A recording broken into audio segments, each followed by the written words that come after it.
Super prime time ചർച്ച തുടരുന്നു. Shri George Podippara, ഇന്നിപ്പോൾ മാധ്യമങ്ങളിലൂടെ ആവലാതി പറയുന്നുണ്ട് ജോസഫ് വിഭാഗം.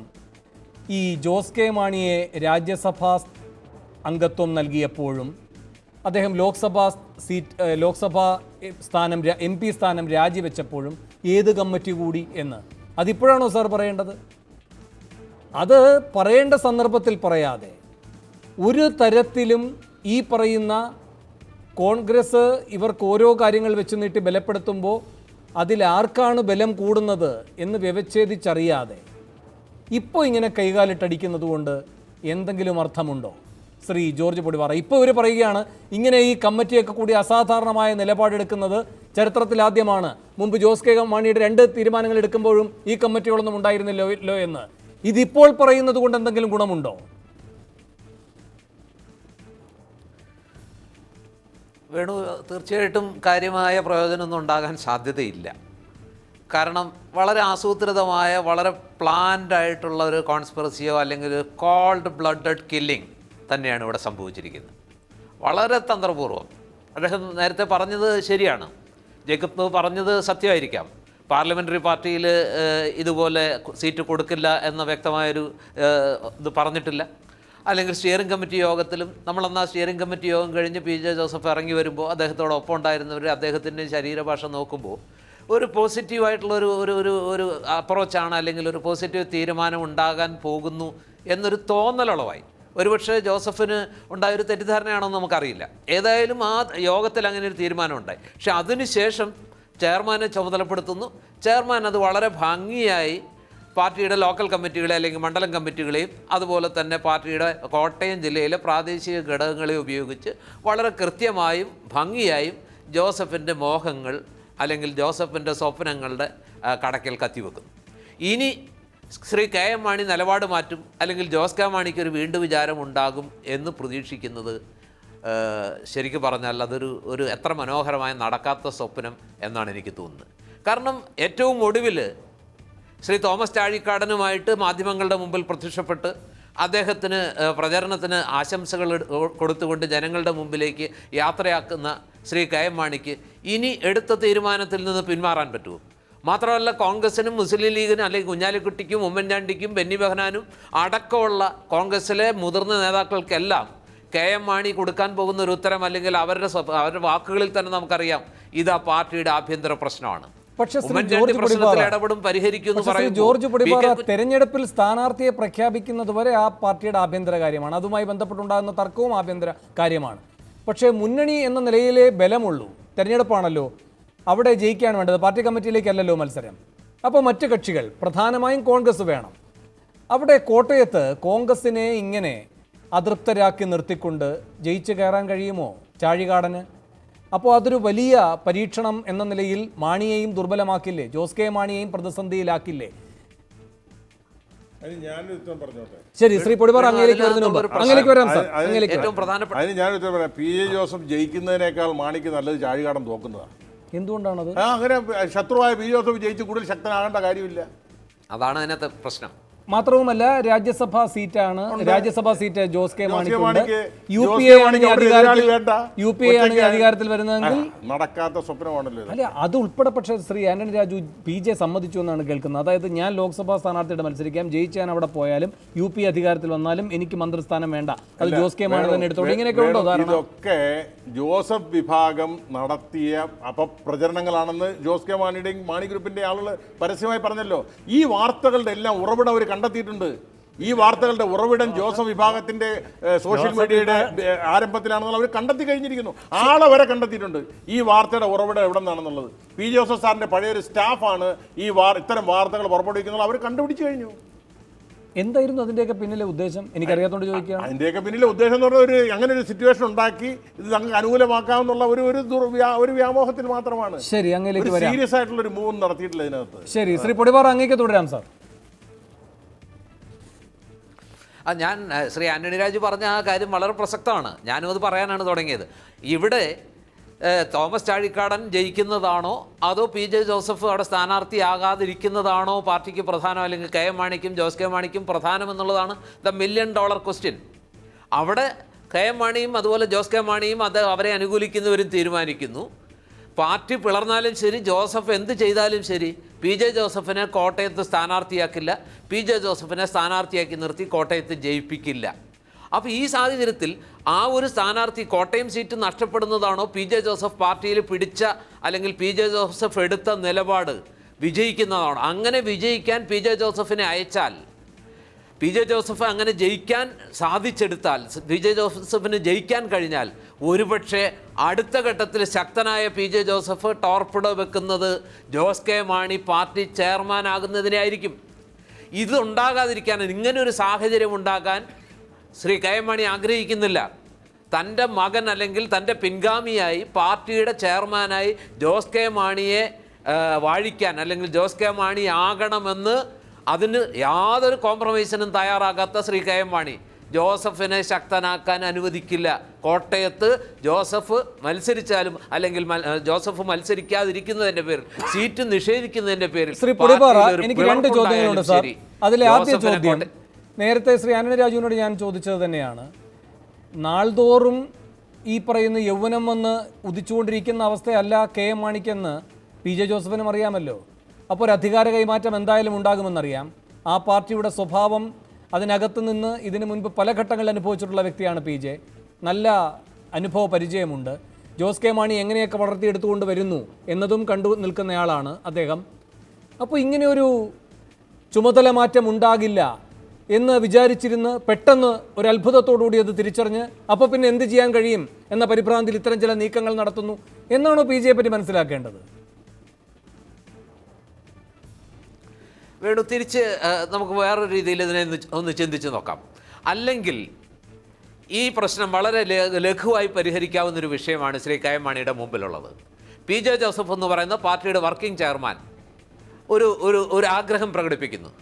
ജോസ് കെ മാണി രാജ്യസഭാ സ്ഥാനാർത്ഥിയായി 6 വർഷത്തേക്ക് നില സുരക്ഷിതമാക്കിയിരിക്കുന്നു. ഇനി UPA അധികാരത്തിൽ വന്നാൽ മന്ത്രിസ്ഥാനത്തേക്ക് വേണമെങ്കിൽ ജോസ് കെ മാണിക്ക് രാജ്യസഭാംഗത്വം ഉപയോഗപ്പെടുത്തി ആകാനും തടസ്സമില്ല. എങ്കിൽ പിന്നെ പാർട്ടിയിലെ കെട്ടുറപ്പും ഐക്യവും ജയസാധ്യതയും അത് അടിവരയിട്ട് പറയേണ്ട ഒരു കാര്യമാണ്. കോട്ടയം ലോക്സഭാ മണ്ഡലത്തിൽ മാണി ഗ്രൂപ്പിലെ ഏത് സ്ഥാനാർത്ഥി നിൽക്കുന്നതിനേക്കാൾ സുരക്ഷിതവും അതുപോലെ തന്നെ ജയസാധ്യത 10 മടങ്ങ് ജയസാധ്യതയും PJ ജോസഫ് എന്ന് പറയുന്ന സ്ഥാനാർത്ഥി മത്സരിക്കുമ്പോഴാണെന്ന് നമുക്ക് എല്ലാവർക്കും അറിയാം, പകൽ പോലെ വ്യക്തമാണത്. എന്നിട്ടും എന്തിനാണ് KM മാണി PJ ജോസഫിൻ്റെ ഏതാണ്ട് തുല്യ നിലയിലുള്ള വർക്കിംഗ് ചെയർമാൻ കഴിഞ്ഞാൽ രണ്ടാമനായ വർക്കിംഗ് ചെയർമാൻ ഇങ്ങനൊരു ആഗ്രഹം പ്രകടിപ്പിക്കുമ്പോൾ എന്തിന് എതിർക്കണം? അത് ജോസഫിന് ശക്തനാകാൻ പാടില്ല. അതെനിക്ക് മനസ്സിലായി. ജോസഫിന്റെ എന്റെ ചോദ്യം PJക്ക് ഇതറിയില്ലേ എന്നാണ്. സർ, ജോസ് കെ മാണി എങ്ങനെ രൂപപ്പെട്ടു വരുന്നു എന്ന കഥ കണ്ടുകൊണ്ടിരിക്കുന്ന ആളല്ലേ PJ? പിന്നെ അദ്ദേഹത്തിന്റെ കഥ കഴിക്കാമെന്ന് പെട്ടെന്നൊരു നാളാണോ ഒരു ഭൂതോദയം പോലെ ഉണ്ടാകേണ്ടത് PJക്ക്? കഥ കഴിക്കാമെന്നുള്ള മോഹമല്ല, ഒരു അവസാന ശ്രമം. ഇപ്പോൾ ഏറ്റവും ഒടുവിലുണ്ടായ സംഭവം എന്താ? കേരള യാത്രയിൽ PJ ജോസഫ് പോയിട്ട് ആലോചിക്കാതെ അതിന്റെ നായകനാക്കി ജോസ് കെ മാണിയെ അവരോധിച്ചു എന്ന് അവിടെയും പറയുന്നത് ചെറുക്കുന്നിൽ നടന്ന ചർച്ചയിൽ പിന്നെ എല്ലാ ബന്ധപ്പെട്ട കമ്മിറ്റികളുടെയും നേതാക്കന്മാർ ഇങ്ങനെ ആവശ്യം ഉന്നയിച്ച് അന്ന് തീരുമാനമെടുത്തുന്നാണ്. ഞാൻ അതിലേക്ക് പോകുന്നില്ല. എൻ്റെ രണ്ടാമത്തെ ചോദ്യം സാർ, ഇവിടെ അങ്ങ് പറയുന്നു ചാഴികാടൻ തോറ്റാലും അത് തന്നെയാണ് മെച്ചം എന്ന് മാണി കരുതുമെന്ന്. അത് കോട്ടയം മാത്രമാണ് കേരളമെങ്കിൽ ശരി, അങ്ങനെയല്ലല്ലോ. കോട്ടയം മാത്രമല്ലല്ലോ കേരളം. ഇപ്പോൾ ഇടുക്കിയിൽ PJ ജോസഫ് ശക്തനാണല്ലോ. അവിടെ ആരായിരിക്കും ലോക്സഭയിൽ മത്സരിക്കുക? സ്വാഭാവികമായും ഇതുവരെയുള്ള നില വെച്ച് മനസ്സിലാക്കേണ്ടത് കോൺഗ്രസിൻ്റെ സ്ഥാനാർത്ഥി തന്നെ ആയിരിക്കും എന്നാണ്. അവിടെ അപ്പോൾ ആ സ്ഥാനാർത്ഥി ജയിക്കണമെങ്കിൽ പരമപ്രധാനമായ പിന്തുണ ആരുടേതാണ് കിട്ടേണ്ടത്? മാണിയുടേതല്ല, PJയുടേതാണ്. അപ്പോൾ കോൺഗ്രസിനെ സംബന്ധിച്ച് PJ പരമപ്രധാനമാണ്. തോമസ് ചാഴിക്കാടൻ അവിടെ തോറ്റാൽ മാണിക്കും ഒന്നുമില്ല, കോൺഗ്രസിനും ഒന്നുമില്ല എന്ന് വേണമെങ്കിൽ പറയാം. പക്ഷേ ഇടുക്കിയിൽ കോൺഗ്രസിന് ജയിച്ചേ പറ്റൂ, അതിന് അനിവാര്യൻ PJയാണ്. അപ്പോൾ PJയെ വീണ്ടും ശക്തിപ്പെടുത്താനുള്ള ബാധ്യത കോൺഗ്രസിന് വേണ്ടി വരില്ലേ, ഏറ്റെടുക്കേണ്ടി വരില്ലേ?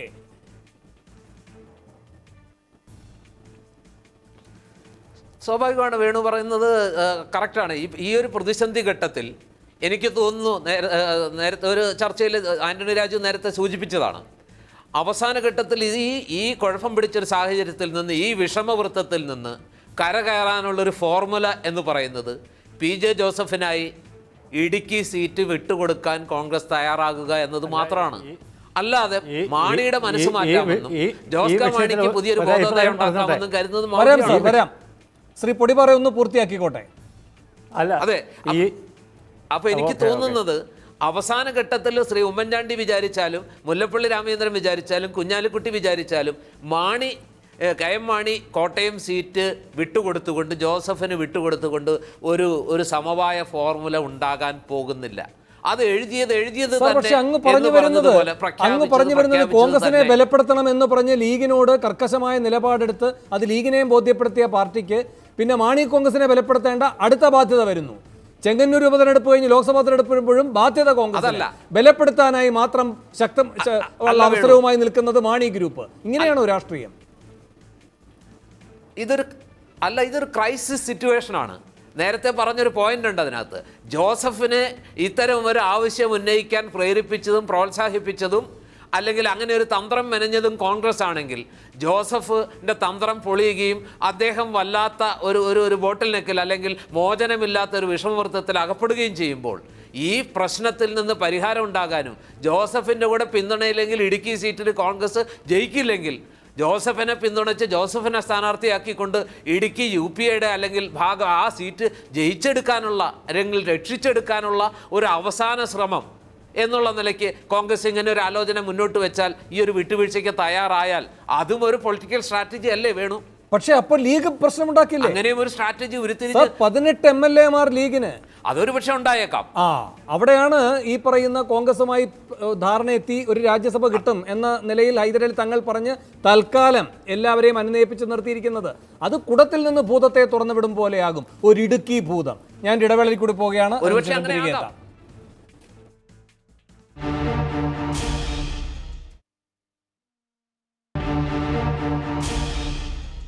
സൂപ്പർ പ്രൈം ടൈം അവസാന ഘട്ടത്തിലേക്ക്. ശ്രീ MJ ജേക്കബ്, അങ്ങേക്ക് പറയാം, ഇടുക്കിയുടെ കാര്യം സംസാരിച്ചു വന്നപ്പോഴാണ് അങ്ങ് ഇടപെട്ടത്. ഞങ്ങൾ ഇവിടെ ഈ വിഷയവുമായി ബന്ധപ്പെട്ട കോൺഗ്രസ് പാർട്ടിയുടെ നേതൃത്വമായിട്ട് സംസാരിച്ചിരിക്കുന്നത്, ഹലോ കേൾക്കാമോ? പറഞ്ഞോളൂ, കേൾക്കാം സാർ. ഞങ്ങൾ ഈ വിഷയവുമായി ബന്ധപ്പെട്ട കോൺഗ്രസ് പാർട്ടിയുടെ നേതൃത്വമായിട്ട് സംസാരിച്ചിരിക്കുന്നത് കോട്ടയം സീറ്റും ഇടുക്കി സീറ്റും വലിയ ഭൂരിപക്ഷത്തോടു കൂടി ജയിക്കണം. അതിൽ കേരള കോൺഗ്രസ് പാർട്ടിയുടെ സ്ഥാനാർത്ഥികളുടെ ലിസ്റ്റ് വന്നു കഴിഞ്ഞപ്പോൾ അതിൽ ഏറ്റവും വിജയസാധ്യതയുള്ളത്, വലിയ ബുദ്ധിമുട്ടില്ലാതെ വിജയിക്കാൻ പറ്റുന്നത് പാർട്ടിയുടെ വർക്കിംഗ് ചെയർമാൻ PJ ജോസഫ് സാറാണ്. അതൊന്ന്. രണ്ട്, ഇടുക്കിയിൽ വളരെയേറെ സ്വാധീനമുള്ള ഞങ്ങളുടെ പാർട്ടിയെ സംബന്ധിച്ചിടത്തോളം ഇടുക്കിയിൽ ഇപ്രാവശ്യം വിജയിപ്പിച്ചെടുക്കേണ്ട ഉത്തരവാദിത്വം ഞങ്ങൾക്കുണ്ട്. അപ്പോൾ ഈ 2 സീറ്റും യാതൊരു ബുദ്ധിമുട്ടുമില്ലാതെ വിജയിപ്പിക്കുന്നതിനുള്ളൊരു പാക്കേജാണ് നമ്മൾ മുന്നോട്ട് വച്ചിരിക്കുന്നത്. ഇത് പാർട്ടിക്കകത്തുള്ള ആഭ്യന്തര പ്രശ്നമായിട്ട് മാത്രം കാണാൻ പറ്റില്ല. ഇത് മുന്നണിക്കകത്തുള്ള മൊത്തത്തിലുള്ള ഒരു വിഷയമായിട്ട് കണ്ട് ഈ വിഷയത്തിൽ കോൺഗ്രസ് പാർട്ടി ഇടപെടണമെന്നാണ് പറഞ്ഞിരിക്കുന്നത്. അതിനപ്പുറത്തേക്കുള്ള കാര്യങ്ങളല്ല പറഞ്ഞിരിക്കുന്നത്. മറ്റൊരു വിഷയം ഇവിടെ പറഞ്ഞിരിക്കുന്നത്, ശ്രീ ആന്റണി രാജു സംസാരിച്ചപ്പോൾ ഒരു കാര്യം പറഞ്ഞു, ഞങ്ങൾ വേറെ മുന്നണിയിലേക്ക് മാറാൻ പോകുന്നു, മറ്റു കാര്യങ്ങളിലേക്ക് കിടക്കാൻ പോകുന്നു എന്നുള്ള ചർച്ചകളൊക്കെ നടക്കുന്നുണ്ട്. കോൺഗ്രസ് പാർട്ടി മനഃപൂർവ്വമായിട്ട് ഈ വിഷയം അല്ല ഇതിന്റെ ഇടയിൽ ഒരു സംസാരത്തിൽ അല്ല ഏതായി പറഞ്ഞിട്ടില്ലെങ്കിൽ ഇല്ല പറഞ്ഞിട്ടില്ല. ഇതിനകത്ത് അല്ല LDF പിന്നെ PJ ജോസഫും KM മാണിയും കൂടെ LDF പോകാനിരുന്നപ്പോൾ KM മാണി എടുക്കാത്തത് കൊണ്ടാണ് എന്ന് പറഞ്ഞല്ലോ. ഇപ്പം ഏതായാലും ആട്ടെ, ഈ വിഷയത്തിൽ ഞങ്ങളുടെ തുറന്ന പുസ്തകമാണ്. ഞങ്ങൾ ഈ വിഷയത്തിൽ വളരെ സീരിയസ് ആയിട്ട് കോൺഗ്രസ് പാർട്ടിയുടെ നേതൃത്വത്തിന്റെ മുമ്പിൽ പറഞ്ഞിട്ടുണ്ട്. രാജു, ഇവിടെ PJ നിങ്ങടക്കിലേക്ക് വരില്ല എന്ന് തോന്നിക്കുന്ന ഒരു പ്രയോഗം കുരുവിള വഴി നിന്ന് പുറത്തു വന്നിട്ടുണ്ട്. കഴിഞ്ഞ ജില്ലാ പഞ്ചായത്ത് തെരഞ്ഞെടുപ്പിൽ വാസവനും ജോസ് കെ മാണിയും ഒരുമിച്ച് കച്ചവടം നടത്തി. ആ കച്ചവടത്തിൻ്റെ അനുരണനങ്ങൾ തന്നെയാണ് ഇപ്പോഴും ലോക്സഭാ സ്ഥാനാർത്ഥിയെ ചാഴിക്കാടനെ നിർത്തിയത് വഴിയുള്ളത്. മാച്ച് ഫിക്സിംഗ് ആണ്, വാസവനെ ജയിപ്പിക്കാനുള്ള നീക്കമാണെന്ന് അങ്ങനെ പറയുന്ന ഒരു കൂട്ടർ നിങ്ങളിലേക്ക് വരില്ല എന്ന ശക്തമായ നിലപാടിന്റെ ഭാഗം ആയി തന്നെയായിരിക്കും അങ്ങനെ പറയുന്നത്. അല്ല, അത് പിന്നെ കുരുളയെ സംബന്ധിച്ചും അദ്ദേഹത്തിൻ്റെ സ്വാർത്ഥ താല്പര്യമുണ്ട്. കോതമംഗലം സീറ്റ് ഇടതുപക്ഷത്തിനായതുകൊണ്ട് അദ്ദേഹത്തിന് മത്സരിക്കാൻ അവസരം കിട്ടില്ല എന്നുള്ള സ്വാർത്ഥ താല്പര്യം അദ്ദേഹത്തിനുണ്ട്. പക്ഷേ PJ ജോസഫ് സാറിനെ അദ്ദേഹത്തിന്റെ വിഭാഗത്തിൽ നിലനിൽപ്പിന്റെ വിഷയമാണ്. പക്ഷേ അദ്ദേഹത്തിന് സ്വാർത്ഥ താല്പര്യമുണ്ടെങ്കിലും അദ്ദേഹം ഉദാഹരിച്ച സംഭവം നടന്നത് കോട്ടയം ജില്ലാ പഞ്ചായത്ത്. അതിൽ പറയാനൊക്കെ എന്തെങ്കിലും ഒരു ഉദാഹരണം പറഞ്ഞല്ലോ പുള്ളിക്ക്, അല്ലാതെ മറ്റത് മാത്രം പറഞ്ഞാൽ ജനം വിശ്വസിക്കും. കോതമംഗലം സീറ്റ് അദ്ദേഹത്തിന് പറയാൻ പറ്റുമോ? അതുകൊണ്ട് അദ്ദേഹം ഇതിവിടെ പറഞ്ഞ് രക്ഷപ്പെട്ടു. ഒരു കാര്യം ഞാൻ പറയാം, PJ ജോസഫ് സാർ ഈ പാർട്ടിയുടെ വർക്കിംഗ് ചെയർമാനാണ്. അദ്ദേഹത്തെ പോലും രക്ഷിക്കാൻ അദ്ദേഹത്തിന് കഴിയുന്നില്ലെങ്കിൽ അദ്ദേഹത്തിൻ്റെ കൂടെയുള്ളവരെ അദ്ദേഹത്തിന് രക്ഷിക്കാൻ പറ്റുമോ? അപ്പോൾ അതുകൊണ്ട് പി ജോസ് സാർ ഒന്നുകിൽ സറണ്ടർ ചെയ്ത് അൺകണ്ടീഷണലായിട്ട് ജോസ് കെ മാണിയുടെ മുമ്പിൽ ആയുധം വെച്ച് കീഴടങ്ങി തൻ്റെ അനുയായികളെ കൂടെ കൊണ്ട് ബലി കൊടുത്ത് രാഷ്ട്രീയം അവസാനിപ്പിക്കുക. അങ്ങനെ അങ്ങ് ഒരുമിച്ച് ജീവിച്ചിട്ടുള്ളതാണല്ലോ അദ്ദേഹവുമായി. അങ്ങനെ ഒരാളാണോ പി ജെ ജോസഫ് സാർ ആത്മാഭിമാനം വെടിഞ്ഞുകൊണ്ടുള്ള രാഷ്ട്രീയ പ്രവർത്തനത്തിൽ ഒരിക്കലും നിലപാടെടുത്തിട്ടില്ല. അദ്ദേഹത്തിൻ്റെ മുമ്പിൽ അതിന് മന്ത്രിസ്ഥാനമോ MLA സ്ഥാനമോ ഒരിക്കലും തടസ്സമായിരുന്നിട്ടില്ല. ആത്മാഭിമാനത്തെക്കാൾ വലുതായി അദ്ദേഹം ഒന്നും അതുകൊണ്ടാണ് പി ജെ ജോസഫ് ഇന്ന് പി ജെ ജോസഫായി നിൽക്കുന്നത്. അങ്ങനെയെങ്കിൽ ആത്മാഭിമാനത്തിന് ക്ഷതമേറ്റ ഇതിനപ്പുറത്തൊരു സന്ദർഭമില്ല. അല്ലല്ല, അത് പറയാറായിട്ടില്ല. അദ്ദേഹത്തിൻ്റെ മുമ്പിൽ ഇനിയും ഏതാനും ദിവസങ്ങളുണ്ട്. അദ്ദേഹം ഇനി എടുക്കാൻ പോകുന്ന തീരുമാനങ്ങളാണ് അദ്ദേഹത്തിൻ്റെ ആത്മാഭിമാനം പഴയ പി ജെ ജോസഫായി നിലനിൽക്കുന്നോ അതോ സറണ്ടർ ചെയ്ത് മാണിയുടെ അടിമയായി അദ്ദേഹം മാറുമെന്ന് ഞാൻ കരുതുന്നില്ല. അദ്ദേഹം എന്ത് സ്ഥാനം നഷ്ടപ്പെട്ടാലും അദ്ദേഹം ആത്മാഭിമാനം വെടിയുമെന്ന് ഞങ്ങൾ പ്രതീക്ഷിക്കുന്നില്ല. അദ്ദേഹം കോൺഗ്രസിനോട് പറഞ്ഞിട്ടുണ്ട്, നിങ്ങൾ എന്നെ ഘടകകക്ഷിയാക്കുന്നില്ലെങ്കിൽ എനിക്ക് വേറെ ഓപ്ഷൻ ഉണ്ടെന്നുള്ള വാക്ക് വരെ അദ്ദേഹം പറഞ്ഞിട്ടുണ്ട്. ഒരു കാര്യം കൂടെ അദ്ദേഹം പറഞ്ഞു, ഹ്യൂമിലിയേഷൻ സഹിച്ചുകൊണ്ട് ഞാൻ മാണിയോടൊപ്പം തുടരില്ല, ഇനി കോൺഗ്രസ് തീരുമാനിച്ചോട്ടെ ഞാൻ വേണോ മാണി വേണോ എന്നുള്ളത്. പക്ഷെ അങ്ങനെ തീരുമാനിക്കാൻ കഴിയുന്ന ഒരു സന്ദർഭമാണോ ഇത്? പി ജെയെ സംബന്ധിച്ച് ഇങ്ങനെയൊക്കെ വിലപേശാൻ കഴിയുന്ന ഏറ്റവും നല്ല മുഹൂർത്തം അദ്ദേഹം തിരഞ്ഞെടുത്തു. പക്ഷേ ഈ പറയുന്ന അവകാശവാദം അംഗീകരിച്ചു കൊടുക്കാൻ കഴിയുന്ന നിലയിലാണോ കോൺഗ്രസ്? കോൺഗ്രസിന് കഴിയില്ല. കാരണം കോൺഗ്രസ് ഇപ്പോൾ അങ്ങനെ ഒരു ഇത് അംഗീകരിച്ചാൽ മാണി വിഭാഗം പുറത്തേക്ക് പോകും, ഈ മുന്നണി വിട്ടു, മുന്നണി ഇപ്പൊ തകരും. അതുകൊണ്ട് അത് ആഗ്രഹിക്കില്ല. അതുകൊണ്ട് മാണി എങ്ങോട്ട് പോകാൻ? മാണിക്ക് പോകാൻ ഇടതുപക്ഷം അല്ലാതെ വേറെ ഓപ്ഷൻ ഉണ്ടല്ലോ. അദ്ദേഹം പണ്ട് ആലോചിച്ച വേറെ ഓപ്ഷൻസ് ഉണ്ടല്ലോ. പിന്നല്ലാതെ അദ്ദേഹത്തിന് ഇതുപോലെ ഒരു തടസ്സമാണോ അതിന്? അദ്ദേഹം എന്ത് തീരുമാനം എടുക്കുമല്ലോ. അതുകൊണ്ട് പക്ഷെ അങ്ങനെ ഒരു മുന്നണിയിലേക്ക് അദ്ദേഹം പോകുന്നു എന്ന് പറഞ്ഞാൽ തന്നെ കോൺഗ്രസ് വിറയ്ക്കും. കാരണം കോൺഗ്രസ് വളരെ ദുർബലമല്ലേ. അങ്ങനെ മുന്നണി തകർന്നാൽ നഷ്ടമാർക്കാം? മാണിക്കല്ല. മാണി ഒരു സീറ്റിലല്ലേ മത്സരിക്കുന്നുള്ളൂ. 16 സീറ്റിൽ മത്സരിക്കുന്ന മൊത്തം തകർന്ന് തരിപ്പണാവില്ലേ. അതുകൊണ്ട് ഏറ്റവും ലാസ്റ്റ് റൗണ്ടിൽ കോൺഗ്രസ് പാർട്ടി KM മാണിയെ കൈവിടാൻ തയ്യാറാവില്ല. പി ജെ ജോസഫ് സാറിനെ കൈവിടും. ആ ചതിയിൽ നിന്ന് രക്ഷപ്പെടാൻ അദ്ദേഹം നിർണായകമായ തീരുമാനമെടുക്കുന്നതിനാണ് ഞങ്ങളുടെ പ്രതീക്ഷ. ആ നിർണായക തീരുമാനം എന്ന് പറയുമ്പോൾ അതിൽ നിങ്ങൾക്ക് ആത്മാഭിമാനമുള്ള ഒരാളെ കൂടെ കിട്ടുക. പഴയ നായകനാണല്ലോ നിങ്ങളുടെ. അങ്ങനെ നിങ്ങൾക്ക് എല്ലാവർക്കും ഒരു മധുര പ്രതികാരം മാണിയോട് വീട്ടാൻ കഴിയും. മാണി കോൺഗ്രസിനെ ദുർബലപ്പെടുത്താൻ കഴിയും. അത്തരം ഒരു വിശാലമായ നീക്കത്തിലേക്ക് അങ്ങ് ഉൾപ്പെടെയുള്ളവർ മുൻകൈ എടുക്കുമോ? അത് തീർച്ചയായിട്ടും. ഞങ്ങളെ സംബന്ധിച്ചിടത്തോളം പി ജോസഫ് സാറിൻ്റെ ഞങ്ങളോടൊപ്പം അദ്ദേഹം നടത്തിയ പ്രസ്ഥാനം ശ്രീ MJ ജേക്കബ് എന്താ കേട്ടെന്നറിയില്ല. പി ജെ ജോസഫ് സാറാണ് പറഞ്ഞത് ജനാധിപത്യ കേരള കോൺഗ്രസ് പാർട്ടിയുമായി യോജിക്കുന്നതിന് ഒരു തടസ്സവുമില്ല എന്ന് പി ജെ ജോസഫ് സാർ ഇന്നേക്ക് 12 ദിവസങ്ങൾക്ക് മുമ്പ് പറഞ്ഞിട്ടുണ്ട്. അപ്പോൾ അത് അദ്ദേഹമാണ് പറഞ്ഞത്, ഞങ്ങളല്ല. അദ്ദേഹം അങ്ങനെ ഒരു തീരുമാനം പറയുമ്പോൾ ഞങ്ങൾ അതിനെ സ്വാഗതം ചെയ്യുന്നു. കാരണം അദ്ദേഹം ഇന്നും ഞങ്ങളുമായിട്ട് യാതൊരു അഭിപ്രായ വ്യത്യാസം ഒരാളല്ല. ഞങ്ങൾ നിരന്തരമായി ബന്ധപ്പെടുന്ന ഒരാളാണ്. അദ്ദേഹത്തിന് ഞങ്ങൾക്ക് അദ്ദേഹം സ്വീകാര്യനാണ്. MJ ജേക്കബ് ഞങ്ങൾക്ക് സ്വീകാര്യനാണ്. നമ്മളെല്ലാം ഒരുമിച്ച് നിൽക്കേണ്ടവരാണ്. KM മാണിയുടെ ആട്ടും തുപ്പും കേട്ട് രാഷ്ട്രീയം അവസാനിപ്പിക്കേണ്ടവരല്ല നിങ്ങൾ. നിങ്ങൾക്ക് നല്ലൊരു ഭാവിയുണ്ട്. അതുകൊണ്ട് നിങ്ങൾ ശരിയായ തീരുമാനമെടുക്കുന്നതിനാണ് ഞങ്ങളുടെ പ്രതീക്ഷ. ശരി. എന്തായാലും ഉമ്മൻചാണ്ടി കളത്തിലിറങ്ങുന്നു. കോട്ടയത്തെ കരുനീക്കങ്ങൾക്കായി നമുക്ക് കാത്തിരിക്കാം. വളരെയധികം നന്ദി. ഈ ചർച്ചയിൽ പങ്കെടുത്ത എല്ലാവർക്കും സൂപ്പർ പ്രൈം ടൈം അവസാനിക്കുന്നു.